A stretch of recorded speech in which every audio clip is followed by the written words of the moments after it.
Après avoir analysé en détail le fonctionnement du mécanisme que j'ai conçu, j'ai constaté que la bille est l'élément le plus sollicité et celui qui subit plus de contraintes mécaniques. C'est précisément pour cette raison que j'ai choisi de concentrer mon étude par élément fini sur cette pièce, afin de valider sa résistance et de garantir la sécurité ainsi que la fiabilité de l'ensemble du système.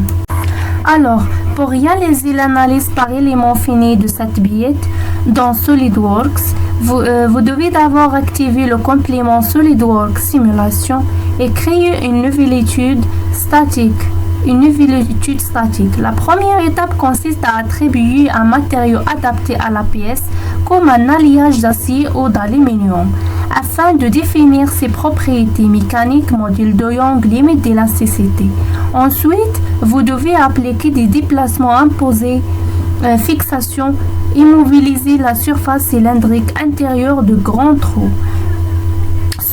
pour simuler son point d'ancrage fixe. Appliquez ensuite un chargement force de 100 newtons sur la surface cylindrique interne de petits trous, orientés dans l'axe de la billette pour simuler un effort de traction ou de compression. L'étape suivante est le maillage, où vous divisez la pièce en éléments volumiques tétradiaires en veillant à affiner le maillage autour des trous où des concentrations de contraintes sont les plus fortes. Enfin, exécutez l'étude pour générer les résultats, puis analyser les tracés des contraintes de vomise et des déplacements de facteurs de sécurité pour valider la résistance de la pièce.